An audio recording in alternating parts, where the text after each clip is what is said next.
Assalamualaikum warahmatullahi wabarakatuh. Hello everyone, let me introduce to myself. My name is Mutia Safira Lisandi. My NPM is 2341102A. I'm from class MNG 23C. In this video, I will explain a little about introduction to risk management. The first is the understanding. Risk management is a systematic process carried out to identify, analyze, assess, handle, and monitor various risks that may arise in organizational or business activities. Risk is any form of uncertainty that can have a negative impact on the goals to be achieved. Jadi manajemen risiko adalah proses sistematis yang dilakukan untuk mengidentifikasi, menganalisis, menilai, menangani, dan memantau berbagai risiko yang mungkin muncul dalam kegiatan organisasi atau bisnis. Risiko merupakan segala bentuk ketidakpastian yang dapat berdampak negatif terhadap tujuan yang ingin dicapai. Melalui manajemen risiko, organisasi dapat mempersiapkan diri menghadapi potensi ancaman dan mengurangi dampak yang mungkin terjadi. Selain itu, manajemen risiko juga membantu dalam pengambilan keputusan yang tepat dan terukur sehingga dapat menjaga stabilitas dan keberlanjutan usaha dalam jangka panjang. Next is the objective of risk management. One is identify potential risk early. 2. Protect asset, reputation, and organizational continuity. 3. Improve the quality of discussion making. 4. Prevent or minimize the impact of risks. And 5. Maintain operational efficiency and effectiveness. Jadi tujuan utama dari penerapan manajemen risiko itu adalah untuk memastikan bahwa organisasi siap menghadapi berbagai ketidakpastian yang bisa menghambat pencapaian tujuan. Ada 5 tujuan penerapan manajemen risiko. Yang pertama itu mengidentifikasi potensi risiko sejak dini. Dengan menerapkan manajemen risiko, organisasi dapat mengenali berbagai ancaman yang mungkin terjadi di masa depan, baik dari faktor internal maupun eksternal. Identifikasi dini ini sangat penting agar langkah pencegahan dapat dirancang lebih cepat sebelum risiko tersebut benar-benar terjadi dan berdampak buruk. Yang kedua yaitu melindungi aset, reputasi, dan kelangsungan organisasi. Manajemen risiko membantu menjaga nilai-nilai penting dalam organisasi seperti fisik, informasi, dan kepercayaan publik. Dengan mengelola risiko dengan baik, perusahaan dapat menjaga reputasi dan tetap beroperasi secara berkelanjutan bahkan ketika menghadapi krisis.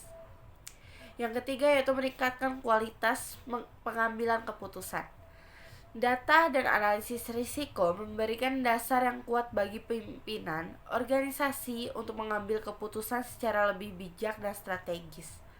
Keputusan yang didasarkan pada pemahaman terhadap risiko akan lebih akurat, efektif, dan memiliki kemungkinan lebih besar untuk berhasil. Yang keempat yaitu mencegah atau meminimalkan dampak dari risiko. Tidak semua risiko dapat dihindari, tetapi manajemen risiko memungkinkan organisasi untuk mengurangi kemungkinan terjadinya risiko atau mengurangi tingkat kerusakan yang mungkin ditimbulkannya. Ini mencangkup rencana darurat, proteksi, asuransi, atau sistem kontrol yang lebih baik. Yang kelima, menjaga efisiensi dan efektivitas kegiatan operasional. Dengan mengenali dan mengelola risiko, organisasi dapat menghindari gangguan yang tidak diinginkan dalam proses operasional. Hal ini akan membuat sistem kerja lebih lancar, waktu dan biaya lebih terkendali, serta sumber daya dapat dimanfaatkan secara optimal. Next are the benefits of risk management. One is increased preparedness in the face of uncertainty. 2. Provide a sense of security for stakeholders. 3. Reduce the potential for loss or operational disruptions. 4. Help organizations achieve their goals more focused. 5. Improve reputation and public trust. Yang pertama yaitu meningkatkan kesiapan dalam menghadapi ketidakpastian Ketidakpastian adalah hal yang wajar dalam dunia bisnis maupun organisasi. Dengan manajemen risiko, organisasi akan memiliki rencana dan strategi untuk menghadapi berbagai skenario yang mungkin terjadi, baik itu krisis ekonomi, gangguan teknologi, atau bencana alam. Ini membuat organisasi lebih tangguh dan tidak mudah terguncang. Yang kedua yaitu memberikan rasa aman bagi pemangku kepentingan. Ketika risiko dikelola dengan baik, para stakeholder seperti pemilik, manajer, karyawan, investor, hingga pelanggan akan merasa lebih percaya dan tenang. Mereka tahu bahwa organisasi memiliki sistem untuk mengelola potensi, masalah, dan menjaga kestabilan. Yang ketiga, menurunkan potensi kerugian atau gangguan operasional. Salah satu tujuan utama dari manajemen risiko adalah untuk menghindari atau mengurangi dampak negatif dari risiko. Ketika risiko bisa diantisipasi lebih awal, perusahaan mencegah kerugian besar baik dalam bentuk materi, waktu, reputasi, maupun operasional. Yang keempat yaitu membantu organisasi mencapai tujuannya dengan lebih terarah.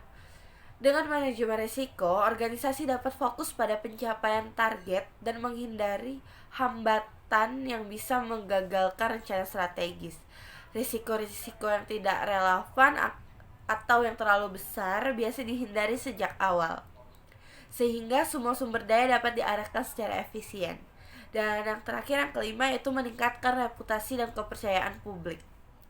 Organisasi yang dikenal memiliki sistem pengelolaan risiko yang baik akan lebih dipercaya oleh masyarakat, pemerintah, maupun mitra bisnis. Reputasi yang baik ini tentu akan memberi keuntungan jangka panjang dalam hal loyalitas, pelanggan, dan daya saing pasar. Next are the type of risks. One is strategic risk, relating to major long-term discussion. Two, operational risks, arises from daily internal process.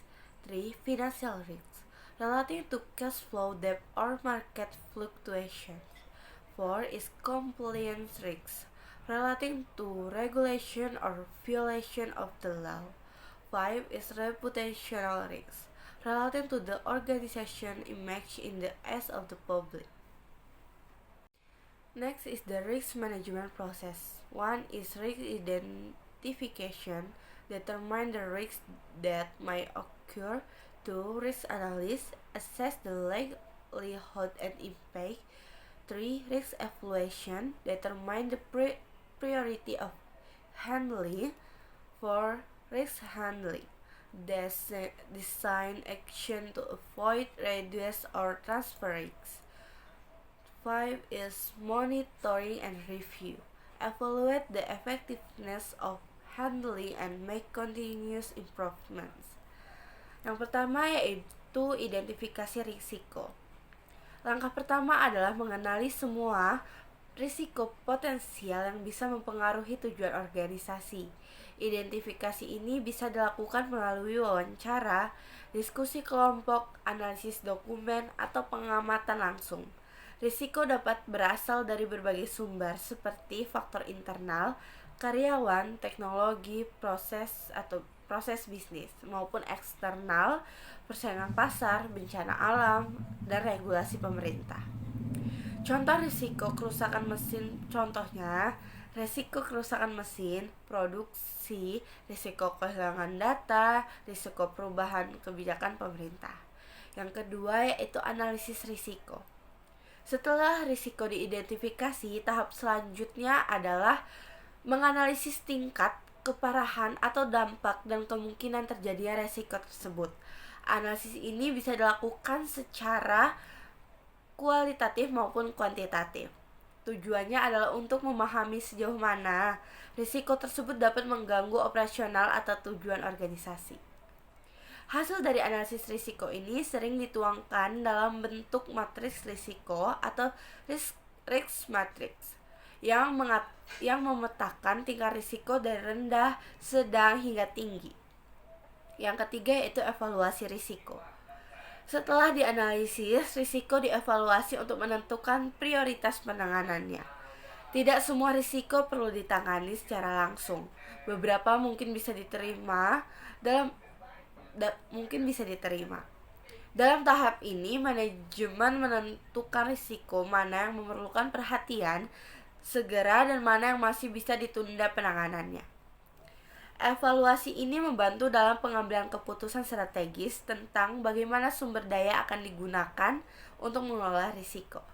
Yang keempat yaitu penanganan risiko atau risk treatment. Langkah keempat adalah memilih strategi yang paling sesuai untuk menangani risiko. Strategi ini dapat berupa menghindari risiko, mengurangi risiko, mengalihkan risiko, menerima risiko. Strategi yang dipilih harus disesuaikan dengan karakteristik organisasi dan tingkat toleransi terhadap risiko. Dan yang kelima adalah pemantauan dan tinjauan, monitoring and review. Manajemen risiko bukanlah proses sekali jalan. Risiko dapat berubah seiring waktu. Begitu pula efektivitas strategi yang diterapkan. Oleh karena itu perlu dilakukan pemantauan dan evaluasi secara berkala untuk menyelesaikan pendekatan yang digunakan. Proses ini memastikan bahwa sistem manajemen risiko tetap relevan, up to date, dan mampu merespon perubahan lingkungan dengan tepat. The last one is the conclusion. Risk management is an important foundation in managing an organization in a modern and professional way. By understanding risk from the start, an organization can protect itself from various threats while taking advantage of opportunity to grow and develop sustainably. Jadi manajemen risiko merupakan komponen penting dalam pengelolaan organisasi maupun bisnis di era yang penuh dengan ketidakpastian. Dengan memahami konsep dan tahapan dalam manajemen risiko, organisasi dapat lebih siap dan menghadapi berbagai potensi ancaman serta mampu mengoptimalkan peluang yang ada. Manajemen risiko tidak hanya berfungsi sebagai alat pelindung tetapi juga sebagai strategi untuk memperkuat fondasi dan arah kebijakan organisasi. Melalui proses identifikasi, analisis, evaluasi, penanganan, hingga pemantauan risiko, organisasi dapat meningkatkan efisiensi, menghindari kerugian besar, serta menjaga keberlangsungan operasional. Lebih dari itu, penerapan manajemen risiko yang baik juga menunjukkan bahwa organisasi bertindak secara profesional, transparan, dan dapat dipercaya oleh semua pemangku kepentingan. Dengan kata lain, manajemen risiko bukan sekedar kewajiban, tapi merupakan kebutuhan penting bagi organisasi yang ingin bertumbuh secara berkelanjutan dan kompetitif dalam jangka panjang. Okay, that's enough of my understanding about introduction to risk management. I end it. Wassalamualaikum warahmatullahi wabarakatuh.